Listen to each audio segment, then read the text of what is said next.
अस्सलाम वालेकुम। तो ये आज हमारी दूसरी वीडियो है स्कॉलरशिप्स के हवाले से। आज का जो हमारा जो फोकस है वो है Chinese scholarship, Chinese government scholarship and universities scholarship. अच्छा, ये जो लिस्ट है ये मैंने अपनी पहली जो वीडियो थी उसमें भी मैंने आप लोगों से शेयर की थी, लेकिन इसमें मैंने एक चीज़ जो है वो आपको नज़र आ रही होगी, मैंने रेड में हाईलाइट की है, नोटराइज। तो चाइना के लिए जब आप स्कॉलरशिप के लिए अप्लाई करते हैं तो आपको अपने डॉक्यूमेंट नोटराइज करनी होती है पब्लिक नोटरी से। नोटराइज क्या होता है?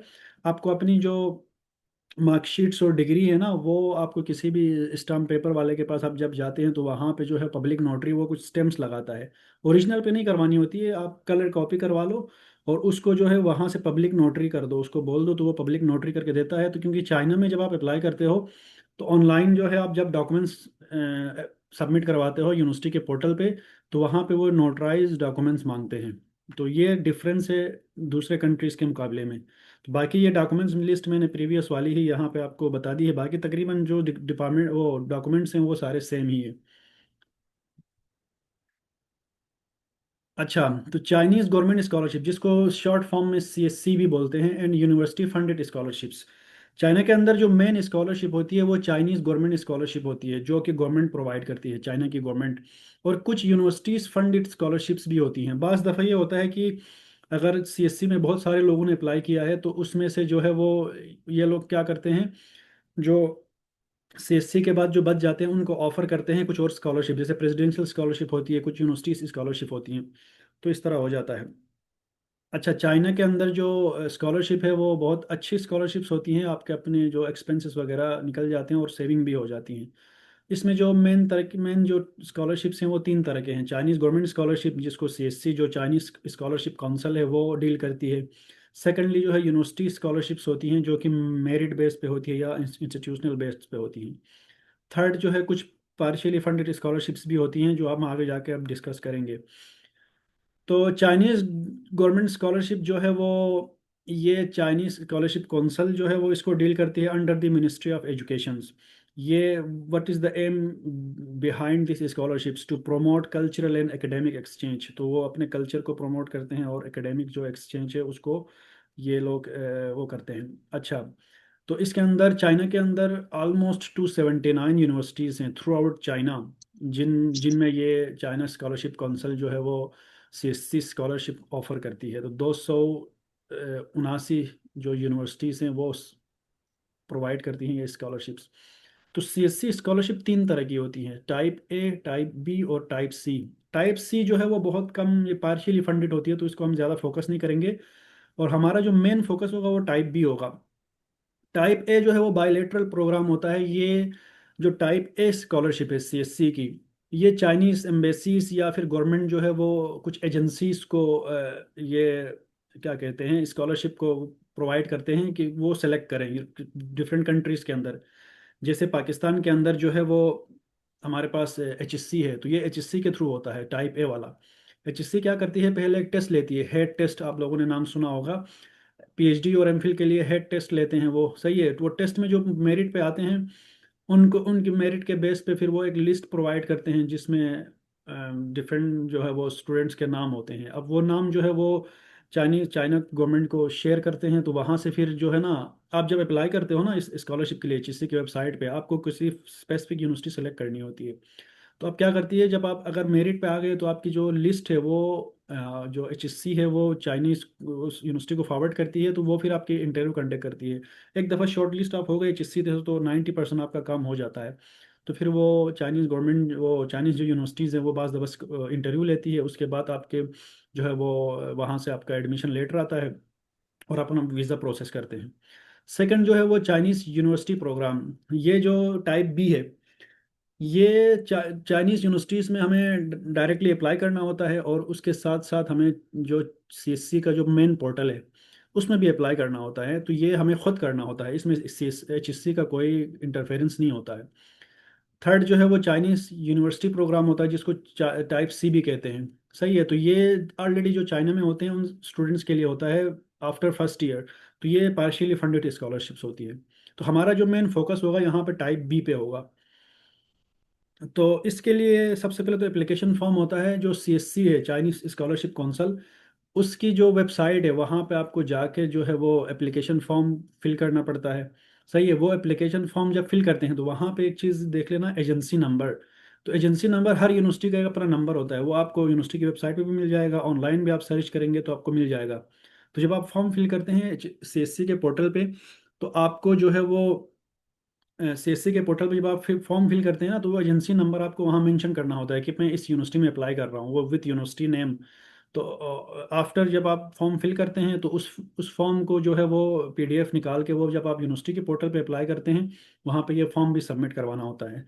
Passport copy, notarize degree certificate और हाईएस्ट डिप्लोमा, मैंने आपको नोटराइज का बता दिया था पहले भी। सही है। उसके अलावा एकेडमिक ट्रांसक्रिप्ट होते हैं। सही है। बाज़ दफ़ा ये होता है कि इंग्लिश ट्रांसलेशन में नहीं होती, अगर किसी का पूरा उर्दू में हो तो उसको भी वो फिर ट्रांसलेशन भी मांगते हैं। लैंग्वेज प्रोफिशिएंसी सर्टिफिकेट, जिसमें HSK, ये एक चाइनीज़ जो है वो लैंग्वेज टेस्ट होती है, ये आपके पास ये होनी चाहिए। और सेकेंडली जो है यूनिवर्सिटी प्रूफ के लिए इंग्लिश प्रोफिशिएंसी सर्टिफिकेट चाहिए। स्टडी प्लान और रिसर्च प्रपोजल, ये सबसे इम्पोर्टेंट आपका जो है वो एडमिशन के लिए बहुत इम्पोर्टेंट डॉक्यूमेंट है। इसको आप अच्छी तरह बना लें, और मोर देन 1000 वर्ड्स होने चाहिए। ये नॉर्मली ये रिकमेंड करते हैं कि 1000 वर्ड का लाजमी होना चाहिए, जो रिसर्च प्रपोजल या स्टडी प्लान जिसको कहते हैं, जब आप बनाते हैं। अच्छा, तो इस स्कॉलरशिप के लिए आपको करना ये होता है कि अक्टूबर से जो है ना, अक्टूबर से तो वो यूनिवर्सिटीज़ के एडमिशन शुरू हो जाती हैं। तो आपको अभी ये अगस्त है ना, अगस्त और सितंबर, अक्टूबर तक आपको क्या करना है, आपको यूनिवर्सिटीज़ की लिस्ट निकालनी है। फाइनल यूनिवर्सिटीज़ की लिस्ट निकाल के उसमें से अपने डिपार्टमेंट के जितने प्रोफेसर्स हैं ना मुख्तलिफ यूनिवर्सिटीज़ में, वो आप सर्च करेंगे करके एक पूरी लिस्ट बनानी होती है प्रोफेसर्स की। ये टाइम कंज्यूमिंग होता है, आपको दिन में 2 घंटे 1 घंटे आपको इसको देना पड़ता है। जब आप प्रोफेसर की आप लिस्ट निकालते हैं तो उनको फिर एक मेल करना होता है, पर्सनलाइज ईमेल, जिसमें आप अपने इंट्रोडक्शन एक लिखोगे, उसके बाद अपनी सीवी को अटैच करके डिफरेंट प्रोफेसर्स को मेल करनी होती है।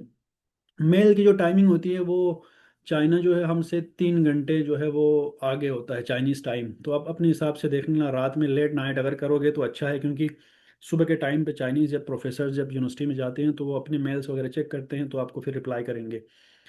तो उसमें आप अपनी मेल की एक अच्छी सी मेल बॉडी लिखनी है, और उसके साथ जो है अपने सीवी को अटैच करके आपको सेंड करना होता है। अगर आपको एक्सेप्टेंस मिल जाता है तो वो जो प्रोफेसर्स हैं वो आपको एक्सेप्टेंस लेटर भेज देते हैं।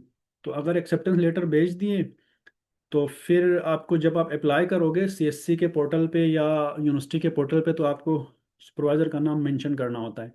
इसका फ़ायदा क्या होता है, इसका फ़ायदा ये होता है कि आपके जो चांसेस हैं वो बढ़ जाते हैं, आपके एक्सेप्ट होने के या आपके एडमिशन के चांसेस बढ़ जाते हैं। 100% श्योरिटी नहीं होती, लेकिन चांसेस बढ़ जाते हैं आपके एज़ कम्पेयर टू दी, अगर किसी ने प्रोफेसर को अप्रोच नहीं किया, डायरेक्ट अप्लाई किया है, उसके मुकाबले में आपको प्रायोरिटी मिल जाती है। यूनिवर्सिटी स्कॉलरशिप्स के ये बहुत ही कम होते हैं, और ये इतनी ज़्यादा नहीं होती जितनी सीएससी की स्कॉलरशिप्स होती हैं। तो इसलिए ये कुछ यूनिवर्सिटीज़ जो है वो स्कॉलरशिप, और कुछ होती हैं प्रेसिडेंशियल स्कॉलरशिप, यूनिवर्सिटी खुद ऑफर करती है। और वो भी जो है वो HCSC के बराबर तो नहीं होती, लेकिन आपका गुजारा हो जाता है उसमें। ट्यूशन आपके वो फीस इंक्लूड होते हैं, लिविंग कॉस्ट वगैरह वो प्रोवाइड करते हैं। कुछ एग्जांपल्स मैंने यहाँ नोट किए हैं, जैसे पीकिंग यूनिवर्सिटी है या जामिन यूनिवर्सिटी है, तो ये कुछ स्कॉलरशिप्स ऑफर करती हैं जो कि यूनिवर्सिटी स्कॉलरशिप्स होती है गवर्नमेंट के अलावा। अच्छा, एप्लीकेशन टाइमलाइन क्या होता है, इनकी जो डेडलाइन होती है in between December January, September intake के लिए। जैसे फॉर एग्जांपल 2026 के सितंबर के लिए अगर आप अप्लाई कर रहे हैं, तो अभी आपको प्रोफेसर्स को मेल करनी है। जब आपको एक्सेप्टेंस मिलेगा तो आप यूनिवर्सिटी की, जिस यूनिवर्सिटी से आपको एक्सेप्टेंस मिला है, उसकी वेबसाइट पे आपको जो है फॉलोअप लेना पड़ेगा कि कब लास्ट डेट है, एडमिशन कब क्लोज हो रहे हैं। तो आप कोशिश करें कि फ़ौरन से आप अप्लाई करें, जैसे ही आपको वो लेटर मिलता है आप अप्लाई करें, अपने डॉक्यूमेंट्स केयरफुली सबमिट करें। और एक और चीज़, पहले ये होता था कि सीएससी पे आप जो है ना 3 यूनिवर्सिटीज़ 4 यूनिवर्सिटीज़ में आप अप्लाई कर सकते थे, लेकिन इस दफ़ा कुछ साल से ये है कि पिछले 2-3 सालों से आप एक ही यूनिवर्सिटी में एट टाइम अप्लाई कर सकते हो। तो आप जो है वो केयरफुली सिलेक्ट करें। अगर फॉर एग्जांपल आपको 2-3 यूनिवर्सिटीज़ के प्रोफेसर से जो है वो एक्सेप्टेंस मिला है, तो आप कोशिश करें कि वो यूनिवर्सिटी सेलेक्ट करें जिसकी रैंकिंग अच्छी हो, जिसका प्रोफेसर का जो रिसर्च एरिया है वो आपके रिसर्च एरिया से मैच कर रहा हो, तो वो बना लेना। और सीवी अच्छी बना लेना, और जो रिसर्च प्रपोजल है वो भी अच्छा हो, तो फिर आपका एडमिशन के चांसेस ज़्यादा होते हैं। अच्छा, कुछ और स्कॉलरशिप्स प्रोग्राम होते हैं, जैसे मैंने जिक्र किया था, प्रोविंशियल स्कॉलरशिप्स होती हैं, सही, या सिटी वाइज स्कॉलरशिप्स होती हैं। ठीक हो गया। फिर कन्फ्यूशियस इंस्टीट्यूट स्कॉलरशिप, ये लैंग्वेज और उसके लिए होता है, जो चाइनीज़ लैंग्वेज करते हैं। कुछ और तो ये स्पेशलाइज रिसर्च कोलाब्रेशन के लिए ICPIT international cooperative program for innovative talents, ये भी कुछ स्कॉलरशिप्स होती हैं, लेकिन ये बहुत कम होती हैं। तो मेन जो स्कॉलरशिप है वो CSC है। तो CSC यूनिवर्सिटी को आपको केयरफुली सिलेक्ट करना है। जैसे मैंने आपको बताया था, एप्लीकेशन कोशिश करें कि जैसे ही यूनिवर्सिटी के एप्लीकेशन स्टार्ट हो ना, तो उसी वक्त फ़ौरन से अप्लाई कर लिया करो। अपने डॉक्यूमेंट्स प्रिपेयर करो। जितने भी आपके जो डॉक्यूमेंट्स हैं, वो पहले मैंने आपको बताया था पिछली वीडियो में भी, कि अपनी डॉक्यूमेंट्स बर वक्त वेरीफाई करवा लें, जहाँ से भी आपने करवाना है। जैसे यूनिवर्सिटी की वेरिफिकेशन हो गया, IBCC से होगी है, जो आपके मैट्रिक और इंटर के सर्टिफिकेट। उसके अलावा जो आपके मास्टर्स के हैं वो यूनिवर्सिटी, और फिर HSC से, फिर मोफा से, मिनिस्ट्री ऑफ फॉरेन अफेयर्स से। जब ये सब हो जाएंगे तो फिर आप रेडी हो जाएंगे स्कॉलरशिप उसके लिए अप्लाई करने के लिए। तो ये था आज का हमारा चाइना के हवाले से। तो ये जो CSC की लिंक है ना, वो मैं इस पे लगा दूंगा नीचे वीडियो पे। और साथ में जो है वो यूनिवर्सिटीज़ की जो लिस्ट है चाइनीज़ यूनिवर्सिटीज़ की, वो भी मैं कोशिश करूंगा कि लगा दूं।